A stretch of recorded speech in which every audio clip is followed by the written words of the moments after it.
Dengue అనేది it is a viral fever అండి. So, ఒకసారి మన బాడీలో ఆ వైరస్ ఎళ్తే it will attack different parts of our body. And అన్నిటికంటే ఎక్కువ వల్నరబుల్ అంటే తొందరగా అటాక్ అయ్యి పాడేది మన బ్లడ్ సెల్స్ అనమాట. సో, ఈ బ్లడ్ సెల్స్‌లో కూడా డిఫరెంట్ టైప్స్ ఉంటాయి. Red blood cells, white blood cells, platelets.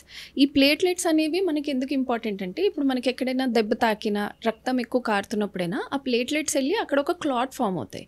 ఇప్పుడు మీరైనా చూస్తారు మనకి ఎక్కడైనా కట్ అయిందంటే ఫస్ట్ ఒక 1 మినిట్ 30 సెకండ్స్ అట్లా బ్లడ్ కారుతూ ఉంటుంది.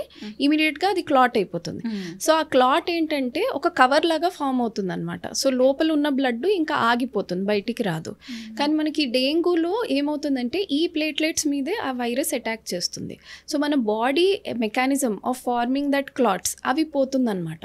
సో, దాంతో ప్రాబ్లం ఏమవుతుంది, ఇప్పుడు మనకి చిన్న చిన్న దెబ్బలు తగినా అంటే మనం బ్రష్ చేసుకున్నా కానీ మనకి దాన్ని బాడీని ఒక ఇంజరీ లాగా తీసుకుని అక్కడ బ్లడ్ బయటకు వచ్చడం స్టార్ట్ అవుతుంది. ఇది అంటే మన గమ్స్ తోటి రావచ్చు, ఇయర్స్ నుంచి రావచ్చు, మనకి ఎక్కడైనా యూరిన్లో రావచ్చు, మోషన్ వెళ్తున్నప్పుడు రావచ్చు. ఇవన్నీ బయటకు కనిపించేవి. మన బాడీ లోపల కూడా అప్పుడప్పుడు ఏమవుతుంది అంటే ఎక్కడైనా బ్లడ్ క్లాట్ ఫామ్ అయ్యి చిన్న చిన్నగా ఏమైనా అయ్యాయి అంటే అవి అవ్వకుండా మనకి లంగ్స్లో బ్లడ్ ఫామ్ అయిపోవడము, కడుపులో నీళ్లు చేరుకుని అక్కడ బ్లడ్ ఫామ్ అవ్వడము, ఇవన్నీ చాలా సీరియస్ అవుతాయి.